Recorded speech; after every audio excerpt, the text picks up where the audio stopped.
This is the Ielts listening test. You will hear a number of different recordings, and you will have to answer questions on what you hear. There will be time for you to read the instructions and questions, and you will have a chance to check your work. All the recordings will be played once only. The test is in 4 parts. At the end of the test, you will be given 10 minutes to transfer your answers to the answer sheet. Now turn to part 1. You will hear a telephone conversation between a male insurance agent and a female client who wants to make changes to her policy. First, you have some time to look at questions 1 to 5.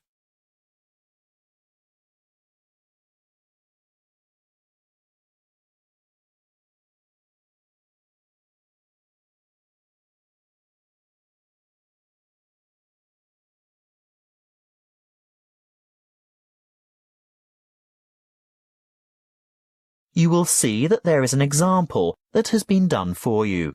On this occasion only, the conversation relating to this will be played first. Good morning. Tauber Insurance Company. How can I help you? Good morning. I want to alter my insurance policy. Is that for your house, contents, or vehicle? My vehicle. The woman wants to change the insurance policy on her vehicle, so vehicle has been written in the space. Now we shall begin. You should answer the questions as you listen, because you will not hear the recording a second time. Listen carefully and answer questions 1 to 5. Good morning. Tauber Insurance Company. How can I help you? Good morning. I want to alter my insurance policy. Is that for your house, contents, or vehicle? My vehicle. Can you give me the number of the policy, please? Certainly. I have it here in front of me. It's ZQW 5009. And what make and model of car is it? It's a Mazda Marvel. And what's the CC rating? Sorry, what do you mean? How big is the engine? Is it 1,500 or 1,800 cc, for example? Oh, that. It's actually much bigger than that. It's 2,500 cc. Thank you. Now, I just have to ask you a few questions to verify your identity. What name is the policy under? Heathcote. Let me just bring that up on the computer. Yes. Can I just confirm your first name, please? Well, my first name is Lisa, but I'm known by my middle name, Marie. Right. I see both here, but Lisa is the one I want for ID purposes. And your date of birth, Lisa? I mean, Marie. The 22nd of August, 1955. Correct. Just one more question before we get started.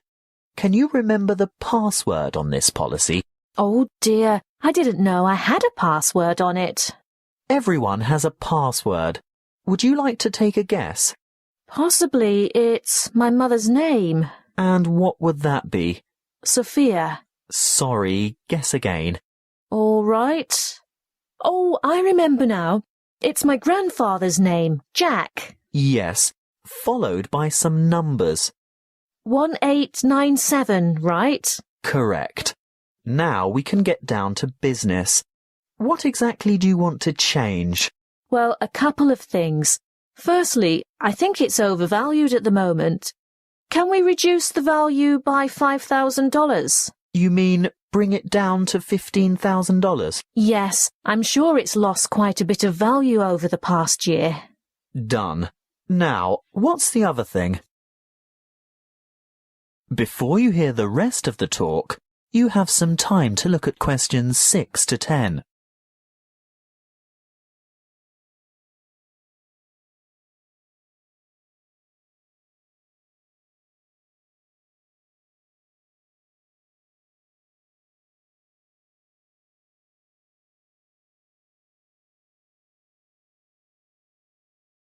Now listen and answer questions 6 to 10. Well, I want to add the name of another driver to my insurance policy. Who is it?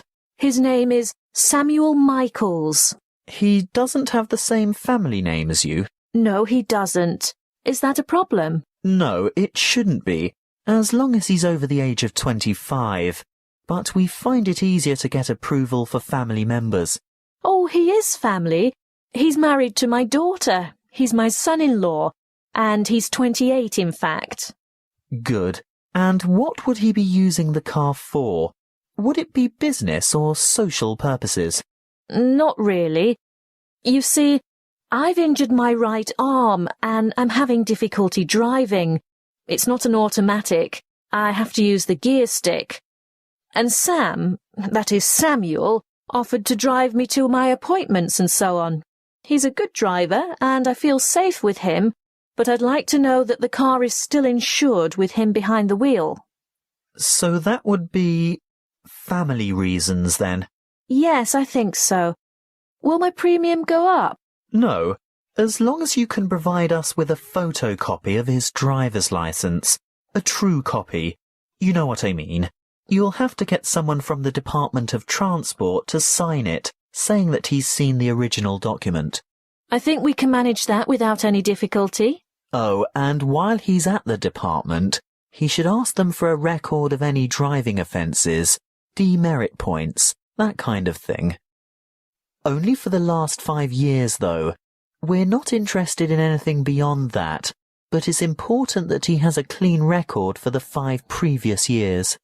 Oh, I'm sure that won't be a problem. Is there anything else you need?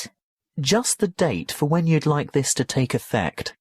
Today, if that's possible. Yes, we can issue temporary cover from today's date, but full cover won't apply until we've received the paperwork and it's been approved. What exactly is temporary? He'll be covered for 2 full weeks, but it will lapse after that time if there's any problem with his credentials. That is the end of part 1. You now have half a minute to check your answers.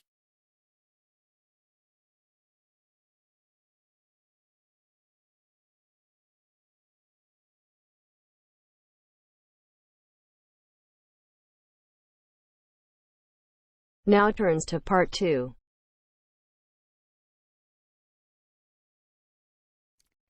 Listen to the conversation between Daniel, a Spanish student, and Kira from Greece. Kira is asking about medicine for a cold. And then answer the following questions. First, you have some time to read the questions.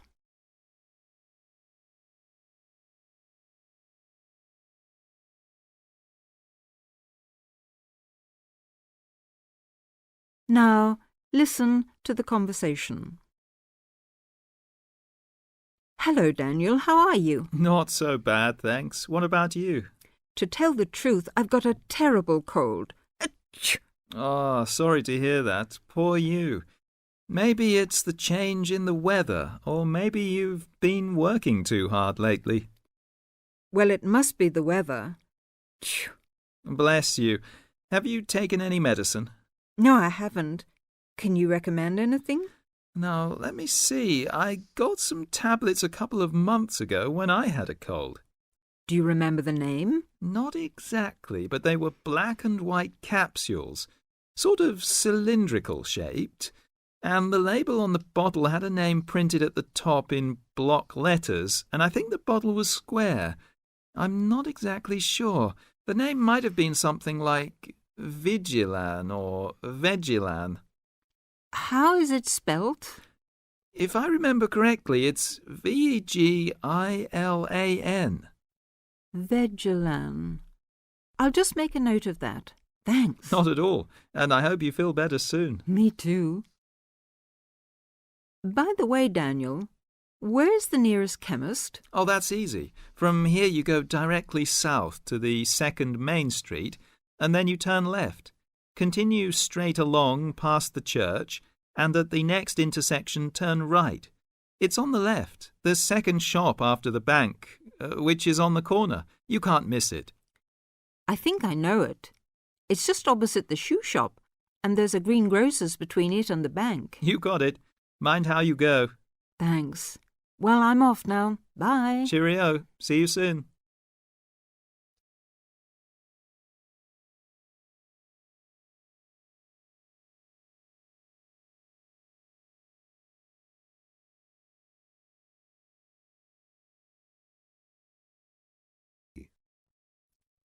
Listen to the following interview and answer the questions with no more than 3 words.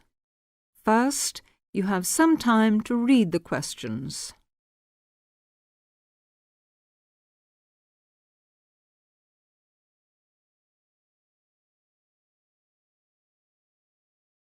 Now, listen to the interview.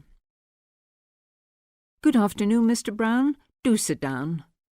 Now, tell me, what made you apply for this job? Well, I've been wanting to improve my position for some time, and it seemed to me that the job you advertised would give me an opportunity to learn more about marketing and sales techniques in general. Where are you working at present, Mr. Brown? Well, actually, I haven't got a job at the moment. I had a job as chief clerk in the buying department of a retail store, Johnson & King. I expect you've heard of them. But to tell the truth, I didn't quite hit it off with the sales manager. Oh, why was that, Mr. Brown? Well, he was rather old-fashioned in his methods, and the sales policy of the firm seemed to me too slow. I'm a great believer in the personal approach to selling. I took a course in business management at the London Commercial College, and I'm afraid I found Johnson & King's methods very out of date. They first opened in 1880, you know, and I don't think they've changed their ideas since then. Really? In that case, you may be interested to know that our firm first started business in 1870, and we believe that the old slogan, "The customer is always right," still holds good today. I'm afraid our chairman, Samuel Jackson, great-great-grandson of the original founder of the firm, Josiah Jackson, does not approve of high-powered modern selling technique, and with some justification, as our export figures show. We base all our sales technique on Peterson's theory of salesmanship, published in 1900. I presume you've read it. Oh, well, actually, no. But I'll make a point of getting one from my local library without delay. Do that, Mr. Brown, and then come and see me again. That is the end of part 2.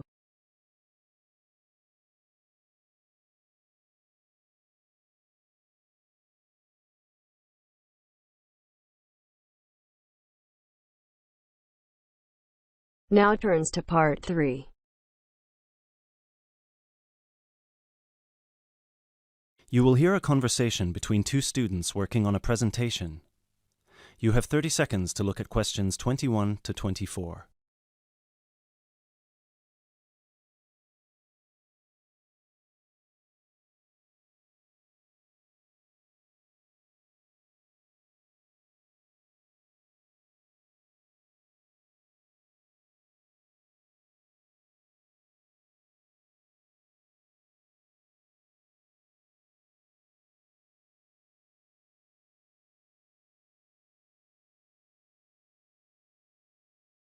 Hey Chris, thanks for coming.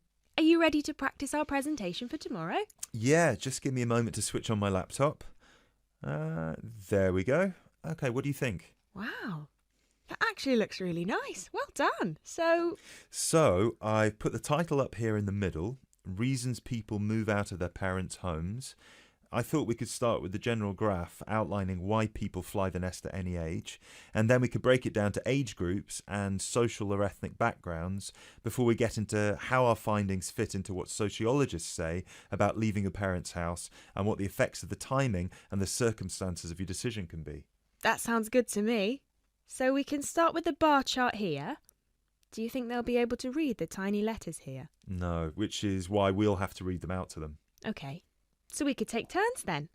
I'd start with bar A, which says that the number one reason that young people leave home is to go to college or university. Exactly. And then I'd go on to the second bar, which gives the number of people who said they felt smothered by their parents' control over their lives and decided to get their own house to avoid that. Right.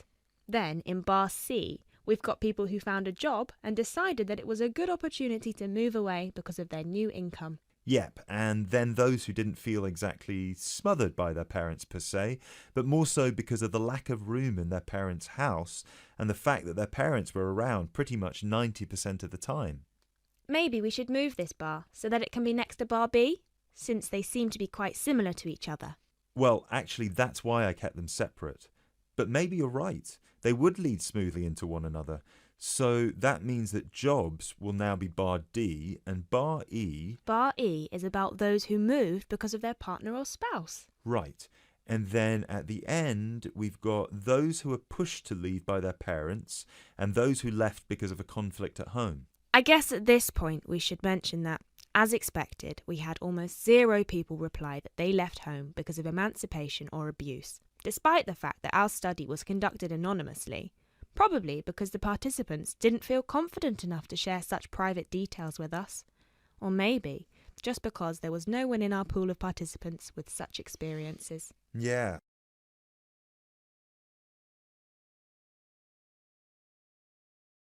You now have 30 seconds to look at questions 25 to 29.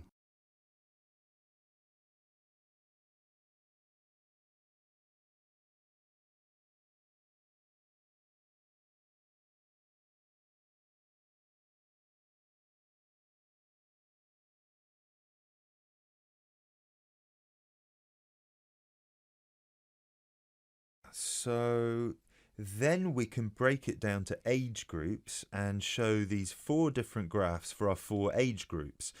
Under 18s, 18 to 20, 21 to 24 and 25 and above.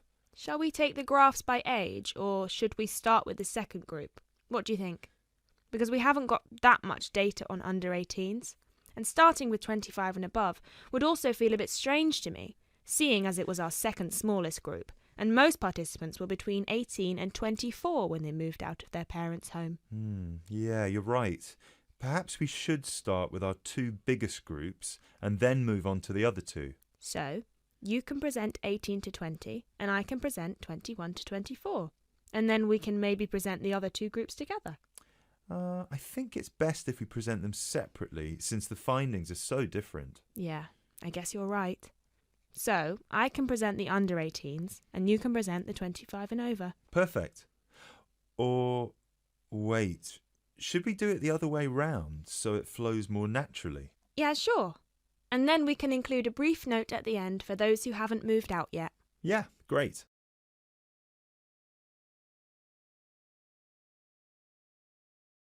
You now have 30 seconds to look at question 30.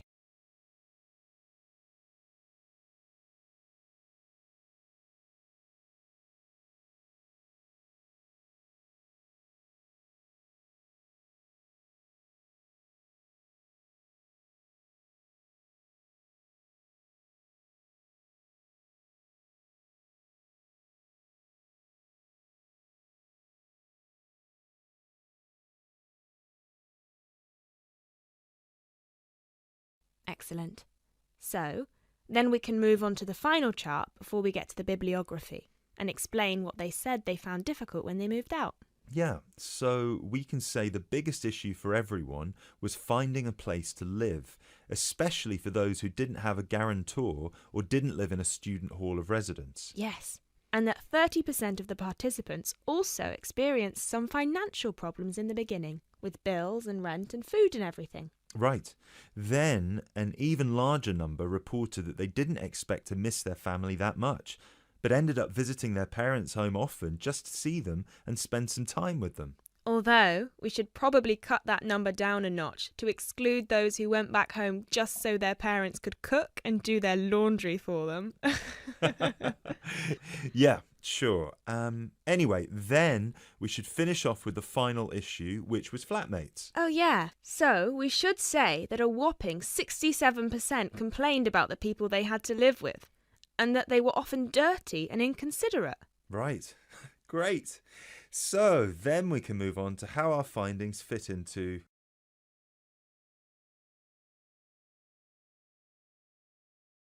That is the end of part 3.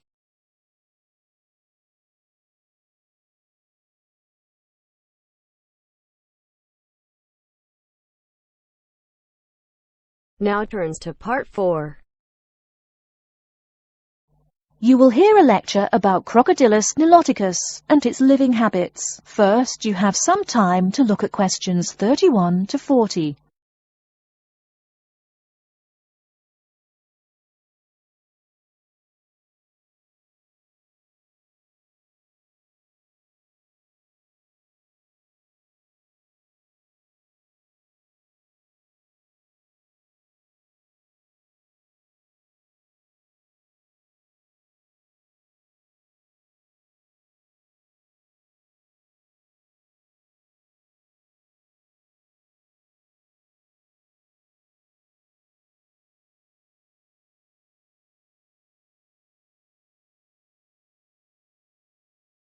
Now, listen carefully and answer questions 31 to 40.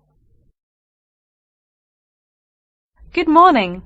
Today we will continue our study of Crocodylus niloticus by talking about its living habits. We've already discussed the evolutionary attributes that set it apart from its crocodile relatives. Does everyone remember that? Yes, it has an extremely narrow snout and 3 or 4 rows of protective scales on its back, as compared to 2 rows on other members of the Crocodylus genus. Let's take a look at how these carnivorous man-eaters live, where they live, and finally, whether they really deserve their vicious reputation. To start, I'd like to address a great question posed to me by a student during yesterday's office hours. We talked about the distribution of crocodiles in Africa and saw that they are highly concentrated in the south and west of the continent. This student noticed that on the map displaying the distribution of crocodiles across Africa, there were no crocodiles in the northern region, and found no mention in the literature of the existence of crocodiles in the north of Africa. Why might there be no crocodiles in North Africa? Let's save this question for later in the lecture.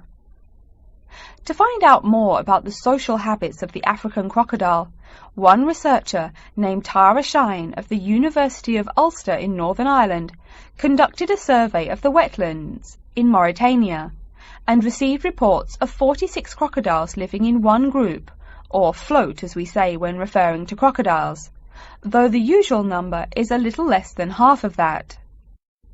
In general, crocodiles are more highly concentrated in wet subtropical environments, near bodies of water and rich vegetation.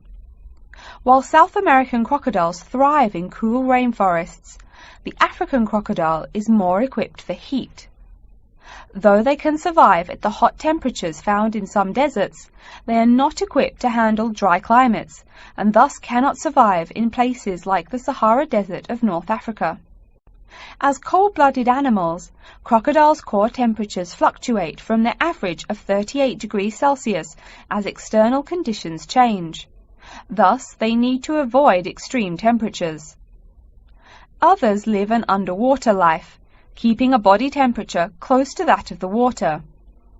As their own unique method of regulating their body temperatures, some African crocodiles have made dens by digging holes in the ground to provide themselves with a cool, dark place to retreat from the hot African sun. Speaking of the hot African sun, let's go back to the question asked at the beginning of the lecture. We know that there used to be crocodiles in northern Africa, yet today there are none. What are some possible explanations for this? Some students have suggested that the African crocodile has evolved from a desert creature into a wetland creature, thus causing them to migrate south for more appropriate conditions. Others presume that the crocodile was hunted out of northern Africa by a fiercer predator. While these are intelligent guesses, the real story is a little bit different. The key to this migration is that the Sahara Desert did not always cover the north of Africa. About 8,000 years ago, the land was fertile wetlands, perfect for breeding crocodiles. Over time, though, the area dried out and the wetland slowly turned to desert, leading the African crocodile to migrate south to the marshlands they call home today. Some crocodiles did, however, adapt to living in dry conditions. In Mauritania, some crocodiles have learned to survive in an area where they can go up to 8 months with no water, by spending the driest of times in what's called a torpor, or short period of hibernation. To utilize every bit of rainfall, these desert crocodiles dig underground caves that collect runoff, thus staying cool and hydrated. During the mating period in November and December, males attract females to their viciously protected territory through a number of behaviors that range from snapping their jaws all the way to sending infrasonic pulses through the water. Afterwards, the female digs a hole up to 60 centimeters in depth to store the eggs for an 80-day incubation period. The female protects these eggs during the period, and sometimes even helps crack the eggs with her snout at the end. These teeth-gnashing carnivores are softer than we think. Although these vicious creatures have attacked humans on a few occasions, the residents are not afraid of them. In fact, they show a great deal of reverence towards these wondrous creatures. Some say that crocodiles bring water to their habitat, so if they leave, they will bring the water with them. Obviously, this is not true, but it demonstrates the admiration the inhabiting people have for crocodiles. Generally, crocodiles do not predate on humans. They attack when humans populate the crocodile's habitat, instilling fear and uneasiness in the crocs. Like any other species, crocodiles are known to attack when feeling fear. There's still a lot more to be discovered about the African crocodile. Researchers want to know more about the population size, how many crocodiles inhabit Africa in all, how they form separate floats, etc.